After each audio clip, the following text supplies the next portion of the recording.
If you're seeing stuff on social media about fruit being demonized, I want you to go la la la la la la la. Like Anything seriously. that requires you to eliminate an entire food group is problematic. Yeah, a clamshell of raspberries is 10 grams of fiber, people. So please don't give up on the beautiful fruit. I love it. Welcome to Fated to Fabulous, the podcast for women who know that midlife is not the end. It's the beginning of something bold. I'm Kim Lovely, and I'm here with Vicki Kirby.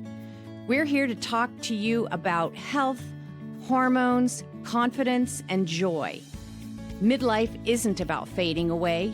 It's about stepping into your power and shining brighter than ever. Let's get into it. Hi, ladies. Hi, ladies. Welcome to Fated to Fabulous.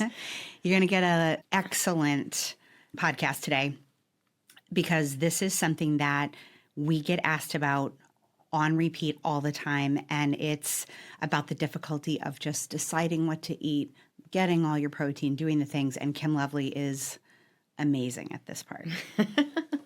Thank you. I'll take the compliment. I wanted to take just a quick moment to do it's kind of a yuck, but I can spin it into a yum. Okay. So it's a yuck yum story. All right. I like that. Yeah. So recently I've noticed in social and in clients that are coming to visit me, and they may have seen other forms of healthcare providers, and there's sort of this demonization of fruit. Yes. And it's making me a little nuts. So I wanted to sort of say, first of all, hear me. Hear me. The sugar naturally occurring in fruit is not a problem for the human body. It is not the same as sucrose, which is the white processed what we know as table sugar. So by eliminating fruit, we are eliminating one of our best sources of fiber, and we are not getting enough fiber as a culture. We are eliminating some beautiful phytonutrients that are so important for all the processes the body does, including energy, metabolism, bones, our gut health, our brain health. Like everything is dependent on those phytonutrients. So by not getting any fruit, you're literally missing out. So, and also really important to know that when you eat a fruit in its whole form, the naturally occurring sugar is absorbed at a very slow rate. Right. It's not the same. Spike is it's not a Snickers bar. No. So, an apple still fits among the top, 3 of snacks. It is a spectacular snack.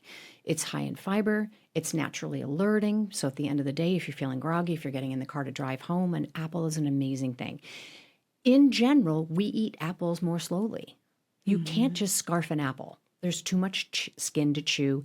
And so in eating that more slowly, we actually also lower the rate at which that eventual glucose.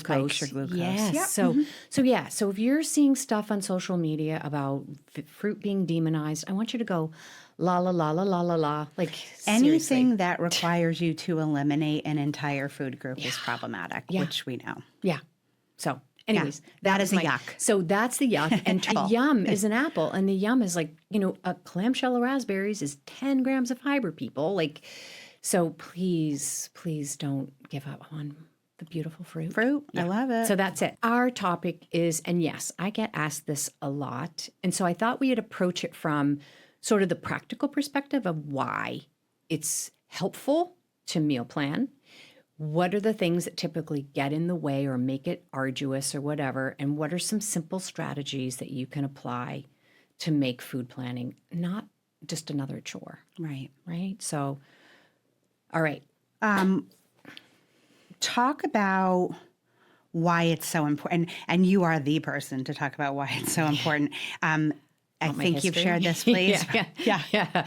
So my history is that I have planned meals since I've been 19 years old-ish. When I was living in my first apartment, I started planning meals. And I think it was really more of a management of what I now know as ADHD. At the time, I just thought it was my crazy brain, right? So it was a way for me to manage my own brain. I did not do well with decisions about food in the evening hours. And, that as I became older and a parent, and that sort of became even more evident for me. I didn't deal with small children, end of the workday, figuring out what everybody's going to eat. I didn't do well with that. So it's sort of this natural path into meal planning. So, and a menu. And a menu, yes. I have created a menu since that time. Why it's so important for women in this area of life. There's a lot of boxes to tick with regards to our nutrition, right? And we know that, getting our protein and getting enough fiber and paying attention to healthy fats and, not partaking in too much processed foods, trying to eat more whole foods. Likewise, our brain sort of being a little fatigued when it comes to decision making. So meal planning allows you to take care of all of those important things in a 10, 15 minute period of time, as opposed to trying to make all of those decisions on the fly every day at the end of the day when you're tired, right? So that's why it is more important. And also from a cost perspective. Sure. Right? If you don't absolutely. plan your meals, you're much more likely to waste food, which doesn't feel good for anybody. No. So, yeah. So a lot of times when we're sharing women in our practices, it's the decision fatigue. You already said that. And so they're like in decision fatigue. They may not have gotten aligned with their hormones yet. They're a little bit more tired. They maybe don't have kids at home. All of those pieces going on. How, without having them shut down completely, how do you keep it simple? Like, how do you tell them to keep it simple? I start with the lowest hanging fruit. Okay. Right? So kind of what is your goal? Is your breakfast going pretty well? Great. You're doing, one or two different breakfasts every day, going well. Lunch, maybe lunch is a disaster. Maybe you're getting lunch at work cafeteria, or you're ordering out, or you're not eating lunch or whatever. So I may start with the thing that might be most bothersome and just one thing. And so we might just start with lunches, okay? And then I ask the question, what would a perfect lunch for you look like? And we've already had this thing. At this age, I don't want a crappy lunch. Like Kim and I don't let each other eat gross lunches. So if we've brought a lunch that we have the ick from it, like we've maybe eaten it too many times in that week, or we're just not feeling like it, it's like, nope, full permission. You may go get something else for lunch. Yeah. So it's sort of like, what would be, and most women will say something like an enjoyable, not too much effort, stress, food prep, whatever. So I kind of figure out like, what is it that would make sense for them? And then we literally just plan it. So it might be, someone might say, I can't stand having the same thing every day for lunch. Like I can't deal with that. Right. I'm like, okay, so let's pick 3 different proteins. Let's pick some kind of carbohydrate and let's pick a vegetable. And let's just boom, boom, boom. So that might mean that you buy pre-cooked chicken. Absolutely. Right? And that could go in a wrap or a bowl or on its own, like charcuterie style lunch, right?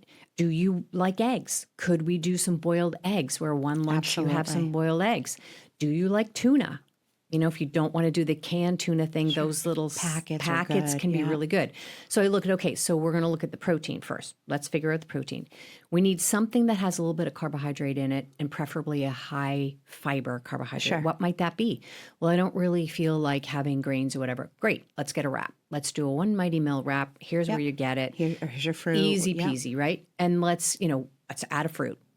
Easy. And so it's sort of more of this like, pick this, be done with it. And I've learned through you, actually, one of the things that I've stolen is that I'm quite a tzatziki fan. So I like a glue with my lunch. Yes. So I will tell people, Either do you like a glue, right? Yeah. Yes, I want a glue. Okay, you're going to buy a container of hummus and a container of tzatziki, and you're going to put one, the other, or both with your lunch. And that can make a huge difference. Yep. When it comes to dinners, I think that sometimes we almost shoot off our foot before we've even made the decision. In our brain is like, oh, this is so hard. I don't like this. I'm tired of it. Well, if you have that sentence, it's going to make you feel awful, and then you will show up awful. Change the sentence to, I need to figure out 3 different meals, period. I need 3 different dinners for the week, done. Like, find a very neutral sentence that doesn't have any emotional crapola attached to it, right? And then, all right, I need 3 different meals. I'm going to throw together a chili. That will give me 2 dinners, a couple of lunches. I'm going to throw together one sheet pan meal, vegetables, a sausage. That'll get me a meal. That is my absolute, like, Yep. I can do it. I can get like the turkey kielbasa or sausage. Yep. I do all the veggies on the pan. Yep. I do cauliflower rice or whatever. And it is so so good.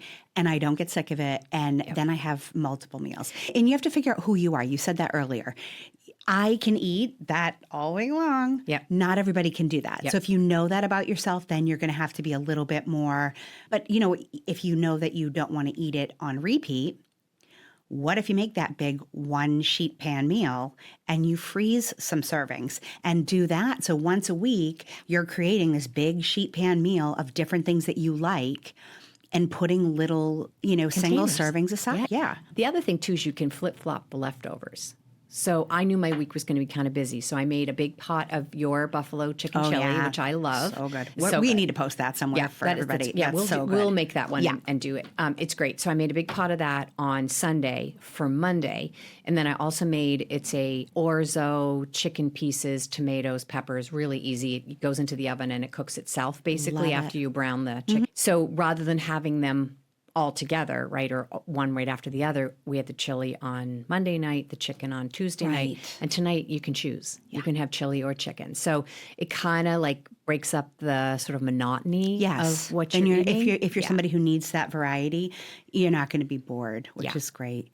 By the way, the sheet pan idea, it's also great to clean out your vegetable. Oh, absolutely. crisper, like whatever's left. What do I have? Yep. It and gets thrown in there. Works. Yeah. So with sheet pan meals, if you've never made them, they are the best. They are the bomb.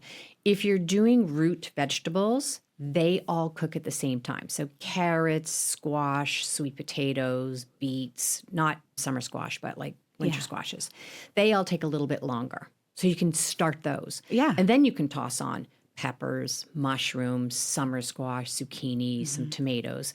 And it's all still on one pan. They just have two slightly different cook times. And then you can put any protein that you like. If you're going to put chicken, Absolutely. you can put the chicken on when you put the root vegetables, and it'll cook in time. If you're doing the turkey sausages, which are cooked already, they can go on right at the end. Salmon. So I'll buy the pre-frozen pieces of salmon. I'll throw those on, and I put them on with the second batch of vegetables because the salmon will cook really quickly. Absolutely. You can make it vegetarian. You could do tempeh. Yep. Cut the tempeh into chunks, throw that on, and again with the second batch of vegetables, right? So sheet pan meals are amazing. Yeah. And you don't have to, I think we complicate things because we feel like it has to be complicated to be good. And I will tell you that some of the most complicated recipes that I have found online, I'm like, yuck. Not happening. It actually doesn't even come out that good. No. Whereas like my sheet pan, like it took me 2 seconds, is delicious. So it's just getting a few of those under your belt. It doesn't need to be... No. Yeah, challenging. So I'll walk you through how I plan my meals for the week. I've done it the same way for years. It just works for me. On Saturday, which is my paperwork kind of morning, I sit down with a cup of coffee. I take just a plain old white pad. I have my calendar on my phone. I have a pen, my glasses, my coffee. Mm-hmm. I look at the week coming up. What's happening? Where am I? When am I late? What are the days that I really need leftovers that I just don't want to think about? I don't want any dishes, none of that stuff. And I sort of plug those in. What's the weather look like? Is it a crappy day? If it's summertime, is it beautiful? Is it a grill day? Is it a rainy day? So I kind of look at the weather, and then I might use some inspiration. So I'm always taking recipes that I see and I toss them to myself as a text. Pinterest So sometimes I need an inspiration. Sometimes I pull out my own binder, which is all my favorites, and I'll be like, oh, I haven't made that in a long time. Yeah. Sometimes I might ask a question like of my spouse, like, hey, is there anything that you feel like having? Most of the time, I don't usually get an answer because I think he's sick of being asked, right? I think it's been 30 years of being asked, so I think he's tired of being asked. So that's kind of how I do it, and I only pick 3 things for the entire week. That's it. I don't think that we need to make a fresh meal every single night. I think it's too overwhelming. It's not realistic. Maybe if you're fresh married and whatever and you're not burned out yet, but once you're at our age, my gosh, that's where girl dinner comes in, right? Correct. Like from social media. Yeah. Girl dinner is a real thing. It is a real thing. And I think it's nice. Like I was just telling you earlier, I went away to my friend's house who lives in Naples. And so it was three of my friends. And just women, no men there. And guess what it was like? I'm going to eat some cottage cheese now. Okay. Yeah. I'm going to just grab the hummus and the veggies. It was just we weren't caring what we were eating. It wasn't, the central focus. But I find I do that a lot more with no kids at home. Yes. Whereas before, I think we felt obligated in a way. It was like a expectation that you as a woman are going to prepare a meal every single night. Now I'm like, all right, I have a protein, I've got a veg, like I'm good, no matter what that looks like. Yep. When I was traveling last week too with Jennifer, we found ourselves doing like Linner or Lupper. Yes. And I really like that. I like that a having lot. Having a nice bigger meal, sort of like as a late lunch or early dinner. I love that. I love that. That's what we did the whole 5 days. That. It was wonderful. I can see myself when I'm in retirement mode in 100 years going to more of that old farmer style, right? Where you have a main meal in the 3 o'clock in the afternoon. Exactly. Yeah. You know what? You're not gonna have to wait for a seat. No. No. And you don't have to digest your food all night long either, which is kind of nice. So I think that taking sort of the drama out of it, approaching it like something that's helpful to you as opposed to another chore, and make it really simple. Maybe thinking of 3 meals to make for the week or 3 dinners is too much. Maybe just thinking of 1 meal to make that might get you leftovers for another night. Maybe that's enough. Maybe that's where you start. If you are, sort of in this place of like, I'm really tired of making the decisions, give yourself a break. Try a meal delivery service for a couple weeks or something, right? There's tons of them out there, and we've tried a few of them. And they, some of them are not less work as far as hands-on, but they're a lot less work as far as thinking about it. Yeah. But some of them are like 40 steps to get these turkey burgers. I'm like, no, ma'am. Yeah, no. But some of them are easy and they're already put together. Yep. So that is definitely, even if you have some of those staples in your freezer, for when you don't have it in your cup to give that week, you've got a little bit more of a challenging week. And that's another thing to take advantage of too, right? So one of the things I do as well is I will buy the 5-person family meal at Whole Foods. That is a fantastic idea. Yeah. Also cost effective. Extremely cost effective. Yeah. They're usually around $25 for the tinfoil thing, and there are 5 very generous servings. In fact, 1 serving is actually almost too much for me. And there'll always be 2-ish chickens. There'll be something like a meatloaf or a stew type thing. There'll be a fish. That's great. Yeah. And then it just takes all the brain power out of it for you. On grocery night, if you're like me and you grocery shop late on Saturday afternoon, you come home, you put all the groceries away and you're like, I don't want to make dinner now. Wow. That is great. And if they're, depending on how many you're eating, I can actually turn that into some lunches for myself too for Monday and Tuesday. So, and then, there are particular restaurants that might have good things. Absolutely. Sadly, our little Italian market in Bedford has closed, which is very sad, but they made fantastic meatballs, right? So taking advantage of some well-crafted, beautiful foods that you can then bring incorporate to your home. And then add a salad. Yeah. What would you say? So pick one thing for somebody to tackle this week or to try to make change. Or to help them? I think that the one thing to tackle would be, what is your thoughts around meal planning? And if they're not helpful, clean them up. Take it to a more neutral place. This is just a meal. I'm just thinking through how we're going to eat this week. Like, try to take the emotions out of it. I think we get stuck in this. This is hateful, but also all or nothing too. Yes, and all or nothing. Getting all or nothing and guilt-driven decision-making out of it. Yeah. So just being aware of your thoughts even is what you're saying. Being aware of your thoughts. I think is the first step to making any kind of change, is realizing where is my behavior coming from, and it's like I said, with my little the way I do it. You know, I have my coffee, I have some paper. I've done it the same way all the time. It's just part of routine. There's no part of me that goes, oh, this really sucks. I'm like, no, this is just what you do. This is what you do. This is what you do. This is makes life so much easier for me for the week. I don't have any meal planning to do during the week. I have no decisions to make. They're done. That's it. I make my decisions in 10 minutes on Saturday morning and I'm done. I think that's easier than standing in front of the fridge at 5:30 p.m. and going, what's for dinner? Yeah. Always. Because then you know that decision making is not going to go well. You're probably not going to have a balanced meal. In that case, you're probably going to spend more money because you're going to go, I hate everything in this house. Let's order out. Bowl of cereal. Yeah. Can I ask you? Yeah. Where do you see technology being helpful in this arena? Yes. And tell me how you've been utilizing that and what you recommend. I use ChatGPT, especially if I have a particular agenda and I can't think myself creatively. For example, we participate in a CSA. Okay. So sometimes we'll get all these funky vegetables and I literally put them on the counter. Right? What is that? Yep. And I take a picture and I say, plan me 3 dinners using those vegetables. And it literally will plan a week or meals with those particular vegetables. That is great. That saves me so much time. And every time it's knocked the ball out of the park. And you know what's cool about that too? And this is like, you were the one who sort of opened my eyes in this. You can then say, okay, so I have these vegetables, I have these things in the house. Also, I hate chicken and I'm allergic to avocado. Like that.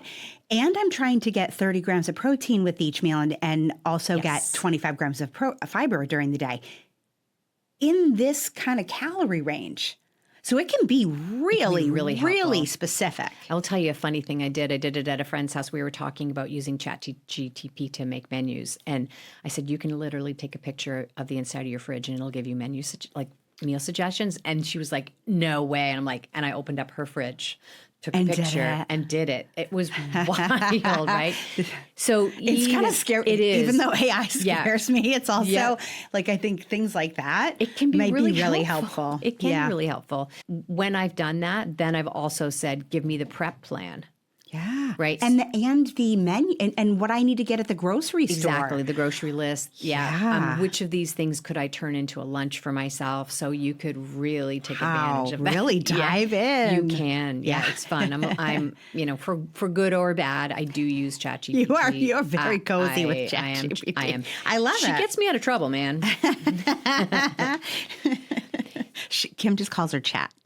They're on a first name basis. She's a she, for sure. She's too smart to be anything but a she.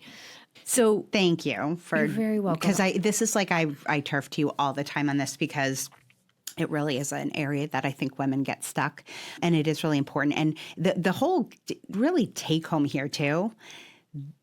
This doesn't need to be an area of your life where there's stress. It just doesn't, and doesn't have to be. So no. Honestly, the 10 minutes with my cup of coffee, like that's not stressful. Yeah. It's just something, it's a time commitment, but it's not long. If you want to take half an hour, go for it. But I limit myself. I say, you got to get this done in 10 minutes. That's all you have.